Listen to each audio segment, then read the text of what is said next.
All right, it's time for us to look at the headlines now, and we'll begin with the Nation newspaper. The Nation says, "My plans for prosperous united Nigeria" by Tinubu.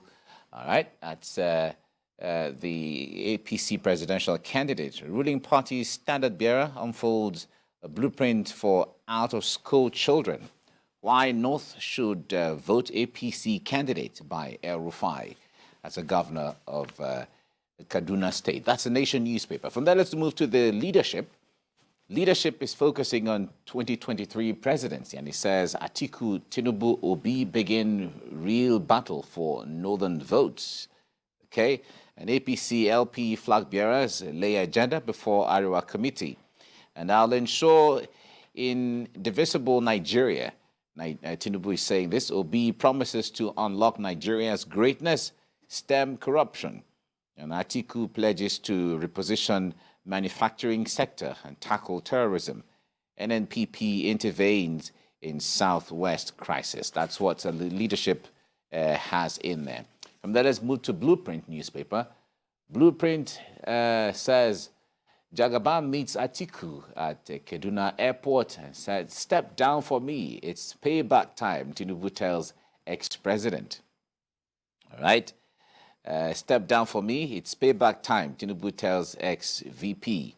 All right. Pledges to make North hub of agribusiness, build on Buhari's legacies in that regard and many other ways. I'll end banditry, revive Kaduna industries. Atiku is saying this and decries attacks on PDP supporters in Kaduna, Zamfara. Will unlock Nigeria's greatness or greatest potentials in the north. That's Obi is saying this. All the presidential candidates moving to the north now to see what they can do and sell their agenda. First News is where we go next. First News says 2023, my criteria for state police if elected president. Tinubu is saying this and says my administration will prioritize state police. Okay, all right. That's what is on the front page of the First News there, state police. The Punch newspaper is next, 2023 presidency. Tinubu Obi unfold economic restructuring agenda to the north. All right, the Punch newspaper. The Punch newspaper says 2023, Tinubu Obi unfold economic restructuring agenda to the north. Punch newspaper. From there, let's move to This Nigeria. All right, we're moving to This Nigeria now. It says 2023, Tinubu Atiku Obi take battle to Kaduna, woo northern leaders, electorate amid allegations of sponsored violence by parties. That is what This Nigeria has. Tinubu Atiku Obi take battle to Kaduna. Right? From there, let's go to Daily Trust. Daily Trust newspaper says, at Northern Elders Parley, I'll champion indivisible, prosperous Nigeria. Complete Mambila AKK. That's what Tinubu is saying, all right? And then Northern Nigeria's greatest asset, I'll unlock Nigeria's potential. Obi is saying this. And Obi detained me in 2013, says El-Rufai. Obi detained me in 2013, says El-Rufai. That's what you see on the front page of the Daily Trust. Now let's move to Nigerian News Direct. Nigerian News Direct says Nigerians groan as inflation hits 20.77%, unemployment rate 33%. All right, experts blame disruption on food supply, currency depreciation, and others. All right, a CBN financing of a fiscal deficit disturbing. Experts are, wading in on this from different perspectives. The federal government should review import policy on food and adopt flexible foreign exchange policy. Muda Yusuf is saying this. All right, from there, let's go to Business Day, which is the last one we're looking at now. Inflation hits 20.7 as weak naira stokes prices. And then flooding scene pushing up food inflation. Right? All this on the front page of Business Day. Inflation hits 20.7 as weak naira stokes prices. Okay, that's what the business day has. Really troubling times when it comes to the economy and inflation issues in there. All right. Let's get into this the campaign issues. On the front page of most of the newspapers now, we see the campaigns have shifted or are almost starting from the north. Let me put it. In fact, I'm so fascinated by what Arewa said about Yes. Obi, that when it was Obi was governor and Arewa went there, he was detained by Obi in his state. I wonder what Obi has to say to that. Obi has not responded to that in any clear way. He hasn't responded.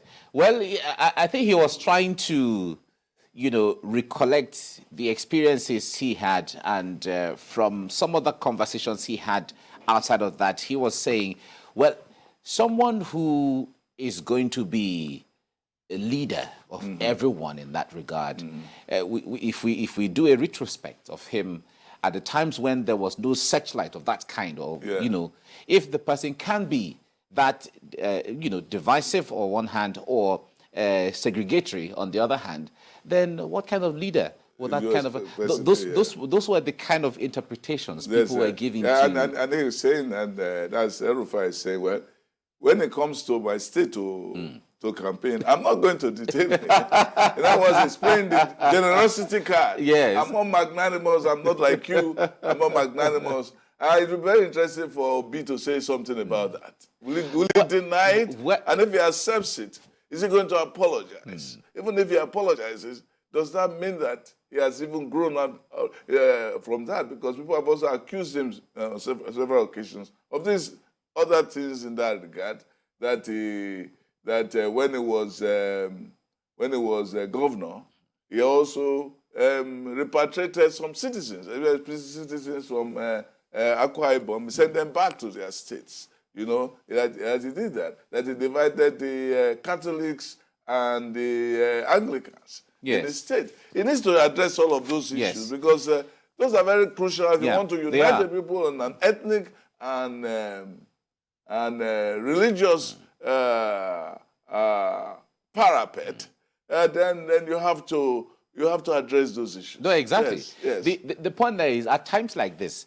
Now, when you come to the Southwest, the way you campaign and what you campaign with is different from when you go to the South. Yes. It's different from when you go to the Southeast and then also in the North. Yes. And even in the North Central, or where they call the Middle Belt, what you campaign with there is different from what you campaign in Sokoto or Kano or Maiduguri, for instance. Exactly. And in the Southeast, the Catholic and the Anglican or even the Methodists, we may not call them divisions per se, but those peculiarities are very pronounced when you are going to meet different communities of these people in the Southeast, And what you do with them or what you don't do with them can haunt you or can stand for you one day. Down the road, No, but the issue now, if you look at all of these headlines, where Tinubu, Atiku, Obi, all of them speaking to northern elders and making promises and all of that. Now, the elders are saying, well, the point there is we're looking at pedigrees. We're looking at what you have done, your track record, over the years. We look at all of that. What have you done? I've always said that Atiku and Obi, they are trying to get our votes on the basis of what they promised to do. Ashiwaju is saying, vote for me based on what I have done, and on basis of that, believe what I'm going to do. So those are the things that separate them. And this is in spite of the fact that both the other candidates, Atiku and Obi, have held executive positions. So they are finding it difficult to market what they did. Actually, they are on the train of denial. I didn't do this. Rather than I did this, look at it. Because what you did should be a landmark. Like people say, oh, Lagos is Ashiwaju's bread and butter as a campaign strategy. Go to Lagos and see what I have done. Eh? Like evangelists will say, he said, come and see what the Lord has done. You know, they use that, they say that was okay. It's a miracle.